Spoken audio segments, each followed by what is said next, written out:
Queridos, boa noite. Que a graça e a paz estejam com todos. Então, estamos aí nessa nossa caminhada, nesse período, né, de dificuldade aí que a igreja, todos nós estamos passando. E hoje a gente vai fazer uma breve reflexão sobre o que a Bíblia diz a respeito do momento que nós estamos passando. Nós precisamos entender o que a Bíblia nos ensina para a partir daí, então, nós termos um posicionamento bíblico, coerente, firme, que vai trazer conforto aos nossos corações. Então, eu queria te convidar para você abrir a sua Bíblia, sempre pela palavra, né, que nós começamos, no Evangelho de Lucas, capítulo 21, dos versículos 5 ao versículo 19. Queria te convidar que nós pudéssemos estar juntos nessa leitura. Lucas 21, de 5 a 19, que vai pautar inicialmente a nossa reflexão.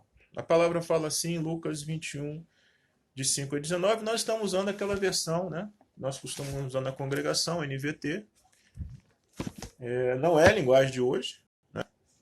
E talvez a tua tradução seja um pouquinho diferente. Mas vamos juntos. Lucas 21, de 5 a 19, a palavra diz assim: Alguns de seus discípulos começaram a falar das pedras magníficas e das dádivas que adornavam o templo. Jesus, porém, disse: Virá o dia em que estas coisas serão completamente demolidas, e não restará pedra sobre pedra. Versículo 7. Então eles perguntaram: Mestre, quando isso tudo acontecerá? Que sinal indicará que essas coisas estão prestes a se cumprir? Ele respondeu: Não deixe que ninguém os engane, pois muitos virão em meu nome, dizendo: Eu sou Cristo, e afirmando: Chegou a hora. Mas não acreditem neles. E quando ouvirem falar de guerras e rebeliões, não entrem em pânico. Não entrem em pânico. Sim, é necessário que essas coisas aconteçam primeiro, mas ainda não será o fim. E continuou: Uma nação guerreará contra outra, e um reino contra o outro. Haverá grandes terremotos, fome, peste em vários lugares, acontecimentos terríveis e grandes sinais no céu. Versículo 12. Antes de tudo isso, porém, haverá um tempo de perseguição. Vocês serão arrastados para sinagogas e prisões, e por minha causa serão julgados diante de reis e governadores. Essa, contudo, será a sua oportunidade de lhes falar sobre mim. Mais uma vez lhe digo que não se preocupem com o modo como responderão acusações contra vocês, pois eu lhes daria as palavras certas e tanta sabedoria que seus adversários não serão capazes de responder nem contradizer. Versículo 16. Até mesmo seus pais, irmãos, parentes, amigos trairão e até matarão alguns de vocês. Todos os odiarão por minha causa, mas nem um fio de cabelo de sua cabeça se perderá. É pela perseverança que obterão a vida. Queridos, esse texto nos ensina muitas coisas, né? Nós precisamos ter uma visão bíblica, como eu falei no começo, daquilo que está acontecendo. Nós temos visto que a situação que nós estamos vivendo, e os números apontam para isso, governos fechando fronteiras, sistemas de saúde de país primeiro mundo fechando. Hoje eu vi uma reportagem dizendo que a estimativa, se os Estados Unidos, que estava ignorando até há pouco tempo atrás, não tomar medidas desde agora, vão morrer mais de 2 milhões de pessoas. Então isso aí causa um cenário, a princípio, catastrófico. Isso que nós estamos vivendo aqui agora, né? A gente só está se comunicando por meios de computador, enfim. Mas eu queria que nós entendêssemos o seguinte: essas coisas todas que estão acontecendo, como Jesus coloca aqui, não restará pedra sobre pedra. O que nós precisamos entender? Claro que Jesus aqui estava se referindo ao templo. Não podemos pegar esse pedra sobre pedra e trazer para o que nós vemos de forma direta, mas é um princípio. O templo ali para o povo judeu significava aquilo que era de mais importante para eles, né? E quando Jesus fala que não ficará pedra sobre pedra, ele aponta para uma realidade que nós precisamos entender, de que esses sistemas todos, humanos, sistemas de governo, sistemas políticos, sistemas econômicos, né, eles são muito frágeis. diante daquilo que o próprio homem estabeleceu, ou seja, são sistemas baseados em valores humanos. E o que a Bíblia nos diz, quando não vai ficar pedra sobre pedra, aponta para essa realidade, né, de que coisas que nós achamos que são tão sólidas, economias, governos, elas na verdade elas são frágeis. São frágeis. Nós vemos aí um vírus que pode ser eliminado com um pouquinho de álcool, derrubando bolsas, economias, milhares de pessoas morrendo. Então, o que eu queria que nós entendêssemos e que nós pudéssemos refletir, primeiramente, é que o que nós vemos, gente, o mundo, do jeito que ele está constituído, esse é uma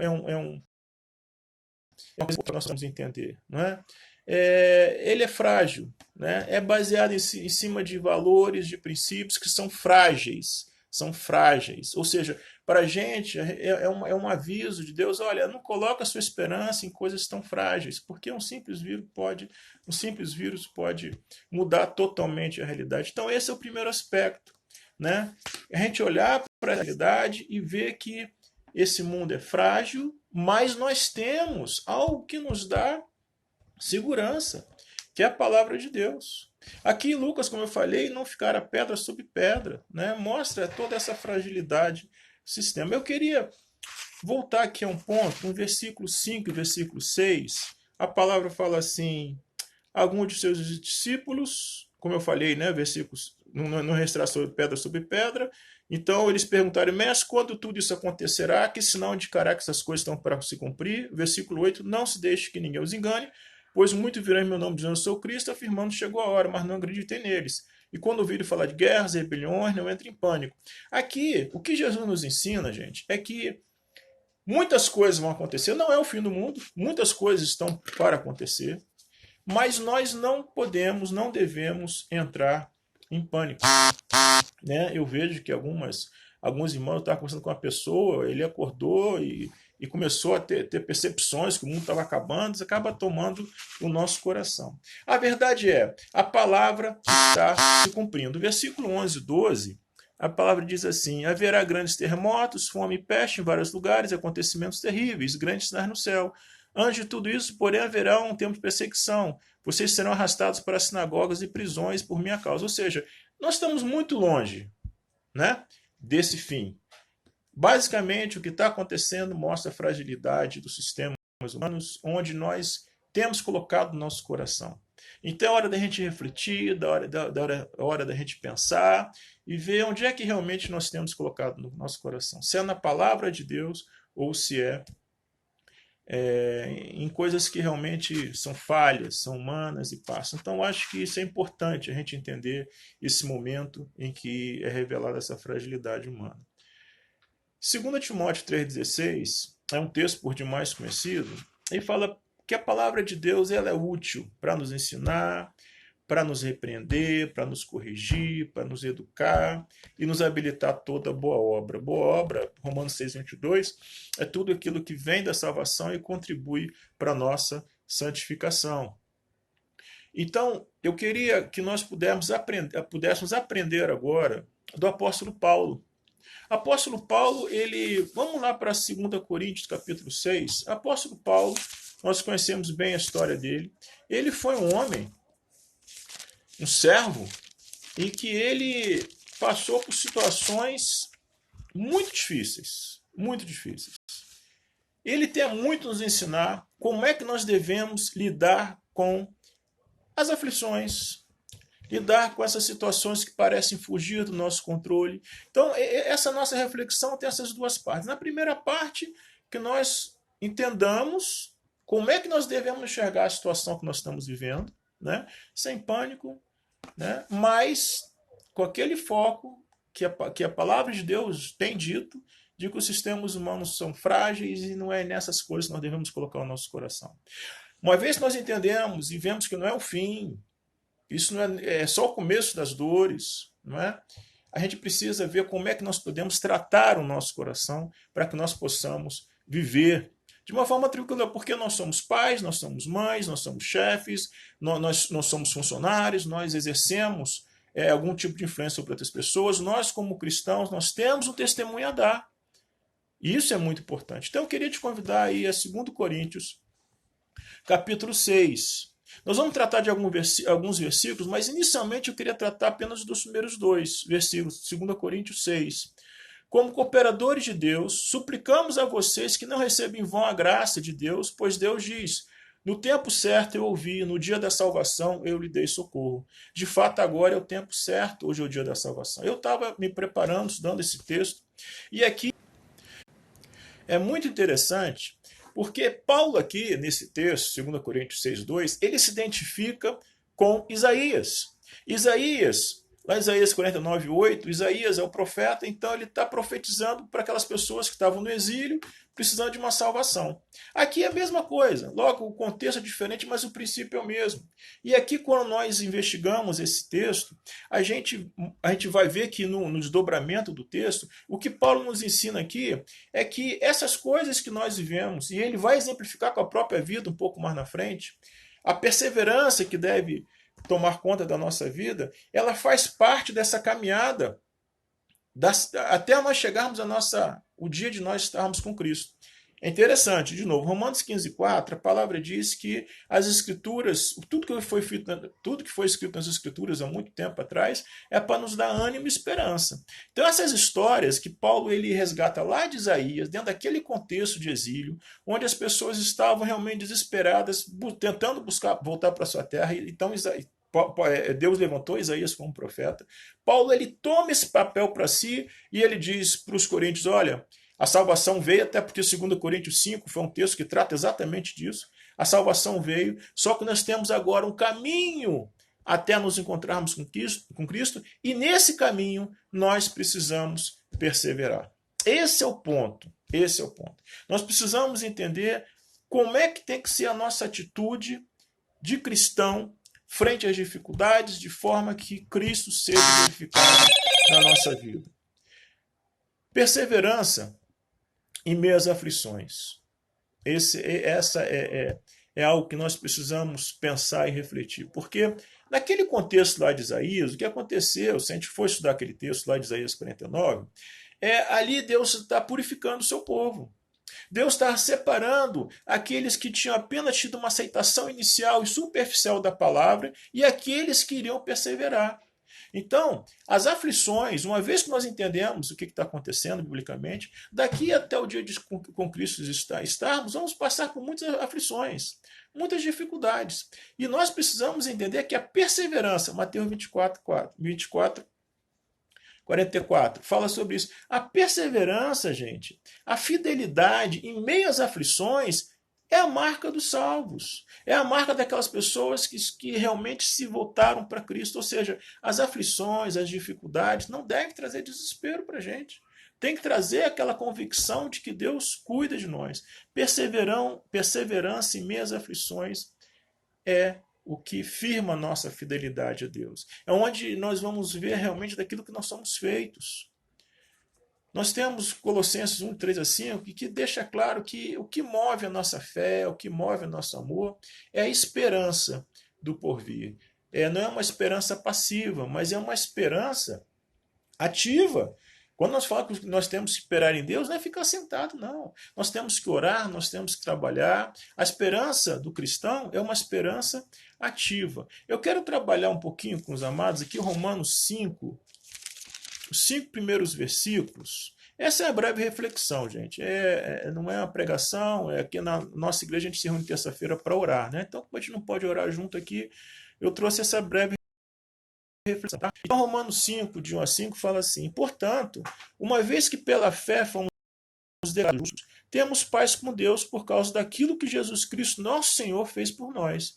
Foi por meio da fé que Cristo nos concedeu essa graça, que agora desfrutamos com segurança e alegria, pois temos a esperança de participar da glória de Deus. Percebe a força dessa palavra? A esperança de participar da glória de Deus. É isso que deve nos mover nesse momento, em outros tantos, que nós vamos passar por situações difíceis, né?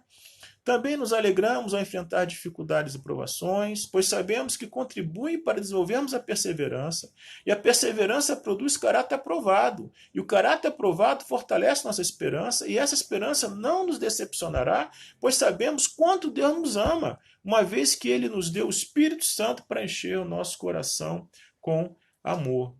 Perseverança em minhas aflições, gente, é o que vai firmar a nossa fidelidade a Deus. É o que vai provar a nossa fé. Vamos encarar essa situação.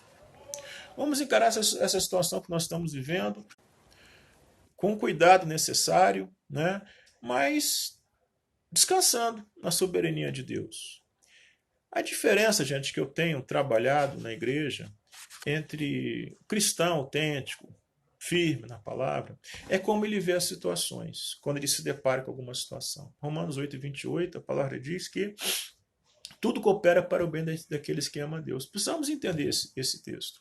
As coisas que acontecem conosco nem sempre são aquelas coisas que nós gostaríamos que estivesse acontecendo.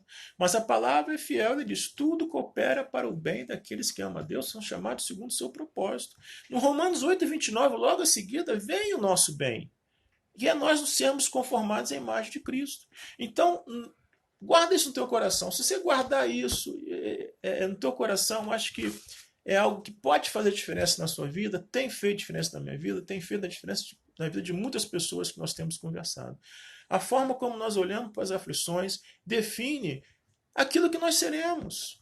Porque quando eu olho para essas aflições todas, essa e outras tantas que virão, as que já vieram, e olho como uma oportunidade, como o texto diz aqui, como o Tiago também diz no primeiro capítulo, de estar tratando o meu caráter, está me conformando à imagem de Cristo, está aumentando a minha dependência de Cristo, está cada vez mais parecido com Cristo, aquilo que vem como provação trata o nosso caráter. Então isso muda tudo. Isso nos traz a tranquilidade, como nós lemos aqui o texto, nos traz a tranquilidade de que nós estamos caminhando para a glória, gente. Nós estamos caminhando para a glória. Isso vai tratar o nosso coração, nós vamos ficar mais tranquilos, menos ansiosos e vamos ter condições de ajudar outras pessoas. Na verdade, nós não sabemos o que nós estamos lidando. Não sabemos o que vem pela frente. Não sabemos ainda. Mas nós, como igreja de Cristo, precisamos estar firmes na palavra. Por isso a igreja não tem se reunido, eu tenho incentivado. Mantenham-se firmes nas suas devocionais. Porque, gente, nós precisamos entender. A mensagem que o mundo precisa, nós temos. 2 Coríntios 5:21 fala que nós somos embaixadores de Cristo, dessa mensagem de reconciliação. Não podemos só ficar pensando no nosso meio, igreja, se vai ter culto, se não vai ter culto, se a gente vai se contaminar, se a gente não vai se contaminar. A gente tem que pensar além. Nós temos que pensar que nós somos instrumentos de Deus para levar a mensagem de reconciliação, levar o conforto. Então, nós, como cristãos, temos que estar firmes na palavra.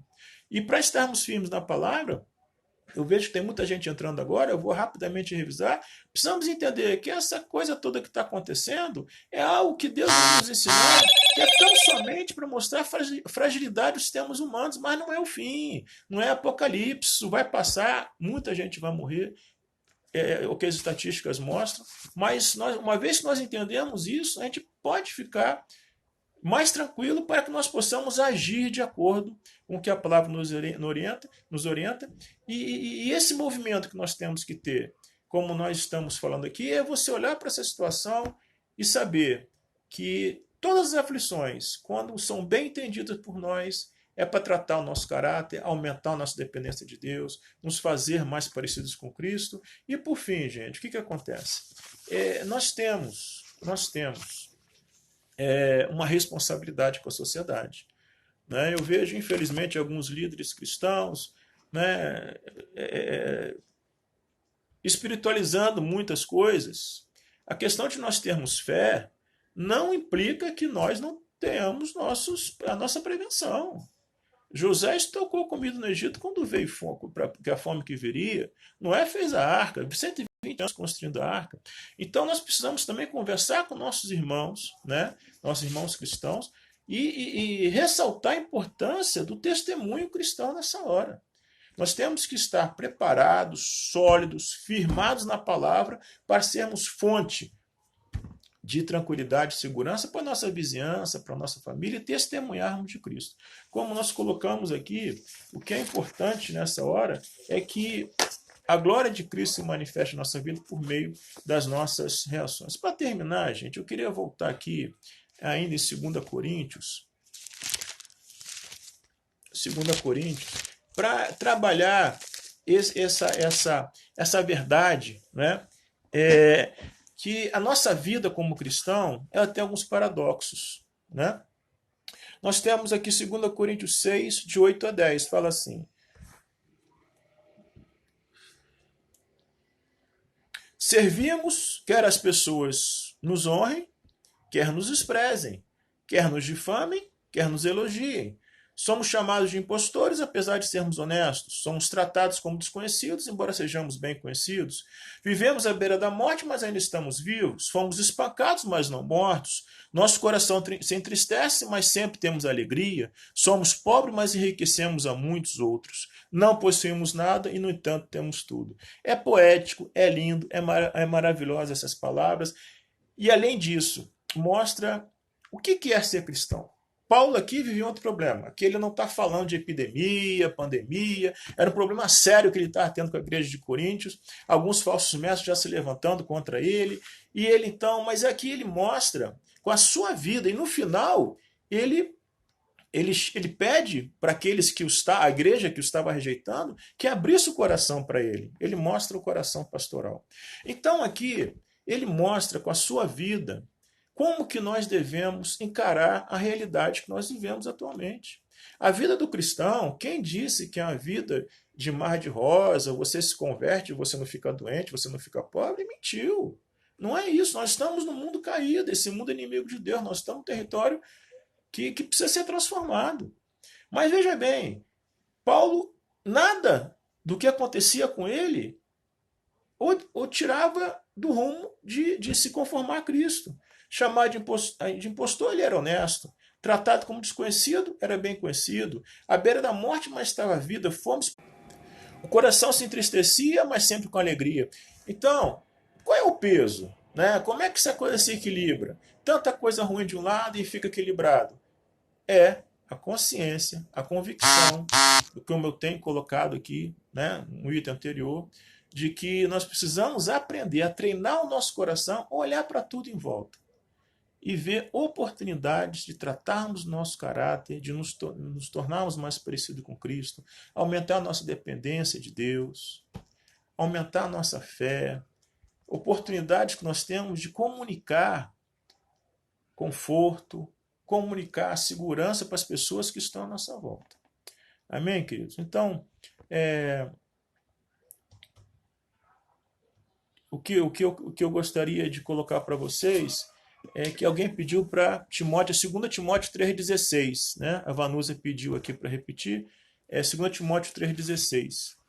Né? Pediram para repetir o versículo de Timóteo. Então, queridos, o que eu queria colocar para vocês, esse vídeo ele vai ficar lá disponível lá no Instagram, é que a gente possa, acima de tudo, né, a gente possa ter a consciência que nós pertencemos a um Deus que tem todas as coisas sob o seu controle. Esse é o princípio, né? Sabemos que nada acontece, e aqui eu vou resumir o ensino, que nada acontece fora do controle dele. E essas coisas que estão acontecendo é somente para mostrar a fragilidade dos sistemas humanos, mas ainda não é o fim, né? A coisa vai ficar muito pior, né, quando realmente Jesus estiver para voltar. E a igreja vai estar aqui durante a tribulação, é o que eu creio. E que nós devemos aprender a viver de forma a que nós possamos tratar o nosso caráter, nos tornarmos mais parecidos com Cristo, saber que esses paradoxos da vida cristã, elas existem, né? Mas o que fala mais forte é quem nós somos em Cristo. Amém, queridos? E que tenha em mente, você, eu, cada um de nós como cristãos, temos uma responsabilidade com a sociedade que nos cerca. As pessoas têm muita gente desesperada. Elas precisam de uma palavra de conforto. Elas precisam de uma palavra de segurança. E que nós vamos passar para elas não é aquilo que nós achamos, mas aquilo que nós vivemos em Cristo. Amém? Que você possa refletir sobre isso, né? Que você possa... Um texto que eu gostaria de deixar para você ler e refletir, né? Mais ou menos o resumo do que nós temos visto aqui, é Romanos 5, 5 primeiros versículos. Ali mostra como é que nós podemos transformar a aflição em perseverança, em esperança, e de forma que as aflições não tirem o nosso foco daquilo que realmente interessa, que é a nossa caminhada para a glória, até estarmos ao lado daquele que nos salvou. Estaremos todos um dia diante daquele Cristo. Veremos as suas mãos furadas, o seu lado furado, naquele grande e glorioso, nós vamos olhar para tudo que passou e vamos falar. Valeu a pena. Amém, queridos? Que a graça e a paz estejam com todos vocês. Sexta-feira, 8 horas, vamos estar trazendo uma reflexão sobre Jeremias. Esteja conosco. Fiquem com Deus.